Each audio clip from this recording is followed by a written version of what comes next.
صورتحال کس طرح سے بدلتی ہے بہت اہم ہوگا دیکھنا، لیکن کیا ریسپانس ہم ایکسپیکٹ کریں فرام ایران؟ اتنا سمبولک ہے کہ آپ کے پریزیڈنٹ کی اوتھ ٹیکنگ سیریمنی ہے جس میں انٹرنیشنل ڈگنیٹریز آئے ہوئے ہیں، مہمان آئے ہوئے ہیں، اور اس میں وہاں پر آپ کے کیپٹل میں اسماعیل ہنیہ کو ٹارگٹ کیا جاتا ہے اور وہ مارے جاتے ہیں۔ السلام علیکم جی، اور آپ کے ویورز کو بڑا السلام علیکم، اور بڑے دکھ سے یہ خبر سنی ہم نے کہ اسماعیل ہنیہ حماس کے سربراہ کو ایران میں شہید کر دیا گیا ہے۔ آپ کو بتا رہے ہیں کہ حماس کے سیاسی ونگ کے سربراہ اسماعیل ہنیہ کو تہران میں شہید کر دیا گیا ہے۔ حماس کے سربراہ اسماعیل ہنیہ تہران میں قاتلانہ حملے میں شہید کر دیے گئے ہیں۔ اسماعیل ہنیہ ایرانی صدر کی تقریب حلف برداری میں شرکت کے لیے تہران میں موجود تھے۔ حماس نے اسماعیل ہنیہ کی شہادت کی تصدیق کر دی۔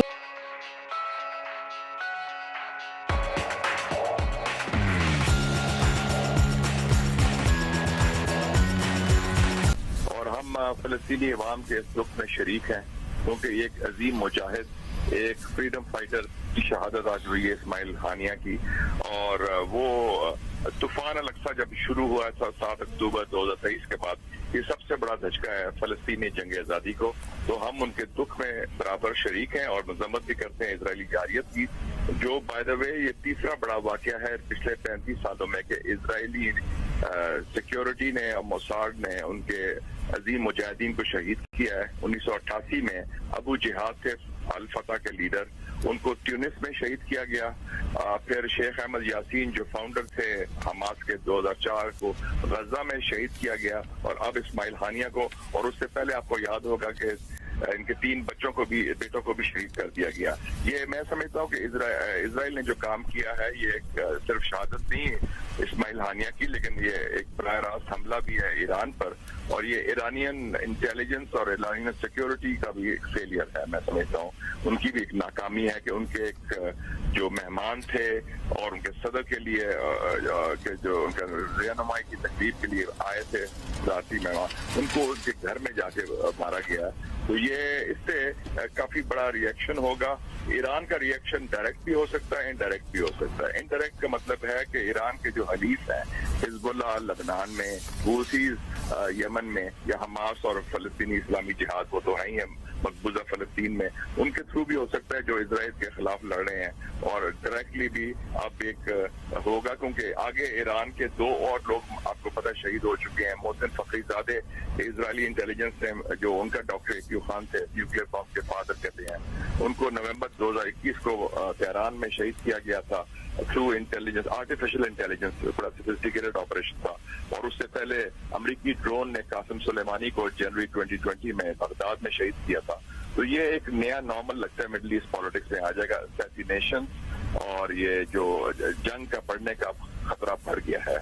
اور اس سے پہلے آپ کو یاد ہوگا نیتن یاہو امریکہ گیا ہوا تھا، امریکی کانگریس سے، ظاہر ہے اس نے ڈسکشن کی ہوگی امریکیوں کے ساتھ بھی، اور اس سے پہلے 1 ہفتہ پہلے بیجنگ میں بہت تاریخی واقعہ ہوا تھا کہ 14 فلسطینی جو تنظیمات تھی انہوں نے اتحاد کا ایک ایگریمنٹ سائن کیا نیشنل یونٹی کا، تو اس کو بھی ایک سیبوٹاج کرنے کی کوشش ہے ٹائمنگ کے حوالے۔ ایک پہلو یہ بھی ہے کہ اس میں یہ بھی بتایا جا رہا ہے کہ حماس اور اسرائیل کے درمیان اب اس جنگ میں کوئی ریڈ لائنز نہیں ہے۔ مطلب ہوتا ہے نا کہ ہائی پروفائل لیڈرز یا اب اس طرح سے کھلے عام کسی اور ملک میں، کسی اور ملک کے کیپٹل میں انہیں ٹارگٹ کر دینا، مطلب there is nobody who can stop Israel, it seems like it۔ یہ امپریشن اب جا رہا ہے ان تازہ حملوں کے بعد، جہاں بیروت کے سببز میں بھی حملہ ہوا اور اب تہران میں حملہ ہو گیا جہاں حماس کے لیڈر مارے گئے، شہید ہوئے۔ ویسے تو ریڈ لائنز ہوتی ہیں، لیکن میں سمجھتا ہوں کہ صرف ایک ملک ہے جو روک سکتا ہے اسرائیل کو، وہ اس کا سرپرست اعلیٰ ہے، یعنی امریکہ، یونائٹڈ اسٹیٹس آف امریکہ۔ لیکن امریکہ میں بھی اس وقت آپ سمجھ لیں کہ کوئی لیڈر لیس ہے، کیونکہ بائیڈن تو فارغ ہو گیا ہے، وائس پریزیڈنٹ ویسے چل رہی ہے، اور لیم ڈک گورنمنٹ ہے، 3-4 مہینے رہ گئے ہیں بفور الیکشن 5 نومبر کو، تو وہ بھی ایک ویکیوم ہے۔ لیکن میرے خیال میں انہوں نے مشورہ ضرور کیا ہوگا۔ نیتن یاہو ابھی پچھلے ہفتے جو واشنگٹن گیا تھا، اور کانگریس کے علاوہ وہ بائیڈن سے بھی ملا ہے، تو میرے خیال میں ان کی مشاورت ضرور شامل ہوگی، کیونکہ اس کے جو امپلیکیشنز ہیں، اس کے جو نتائج ہیں، وہ پھر امریکہ کو بھی بھگتنے پڑیں گے۔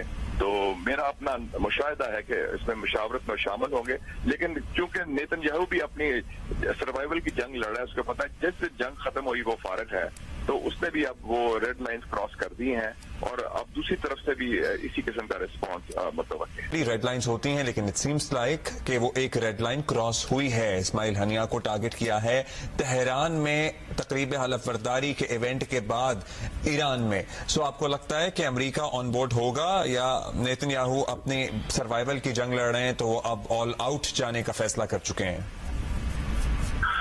بہت شکریہ جی. دو چار چیزیں آپ کے مختلف جو سوال تھے بہت اچھے. جہاں تک ریڈ لائن کا سوال ہے تو ریڈ لائنز اب اتنی کراس ہو چکی ہیں اسرائیل کی طرف سے, خصوصاً نیتن یاہو کی طرف سے, کہ ہمیں کوئی سرپرائز نہیں ہونا چاہیے, بلکہ شاید وہ ریڈ لائنز ڈھونڈتے ہیں جن کو وہ کراس کریں, کیونکہ ان کا پولیٹیکل کیپٹل اس چیز میں ہے کہ میں جی آل آؤٹ وار کر رہا ہوں حماس کے خلاف. تو اس حوالے سے آئی تھنک ان کو ایک بہت بڑا کانفیڈینس بوسٹ ملا ہوگا. حالانکہ ابھی تک ان سے ایکسیپٹنس نہیں آئی کہ ہم نے کیا, لیکن آبویس اس وقت یہی لگتا ہے. اور اگر ہم ان کے حوالے سے دیکھیں تو ان کے لیے politically as well as nationally ایک طرح سے کانفیڈینس بوسٹ ہوگا, کیونکہ ان کا بیانیہ یہ ہے کہ یہ میری جنگ جو ہے وہ حماس کے خلاف ہے, فلسطینیوں کے خلاف نہیں. جہاں تک دوسرا آپ کا سوال ہے, I do not think confidence میں لیا جائے گا.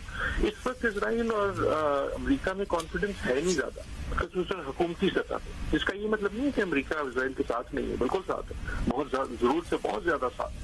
لیکن آپ دونوں میں یہ بھی دیکھتے ہیں کہ جو امریکن حکومت کی بات نیتن صاحب نہ سنتے ہیں نہ ان کو بتاتے ہیں, کیونکہ ان کا خیال یہ ہے کہ امریکن عوام اور خصوصاً جو ایلیٹ ہے وہ ان کے ساتھ اتنی زیادہ ہے. بٹ ادروائز ٹو اگر آپ پہلے بھی کاروائیاں دیکھ لیں ایسی, تو اس قسم سے حملے سے پہلے آپ ان کانفیڈنس نہیں لیتے, کیونکہ آپ کو ایک ڈینائبلٹی بھی چاہیے ہوتی ہے. تو آئی ڈو ناٹ تھنک ہوگا. جہاں میں نے بات کی کہ اسرائیل کا امیڈیٹ ریئیکشن کیا ہوگا, دیکھنا یہ بھی ہوگا کہ جو اسرائیل کے حمایتی ہیں ان کا ریئیکشن کیا ہوگا. ہو جائے اور حالات بہتر ہوں, پھر چائنا کی مدد سے فتح اور حماس کے بیچ میں بھی ریکنسلیشن کرائی گئی تھی تاکہ کوئی بہترین صورتحال نکلے, اور اس میں حماس کی لیڈرشپ کو اس طرح ایلیمنیٹ کرنا ایک ایسے ملک میں جس کے ساتھ اسرائیل تنازع میں ہے.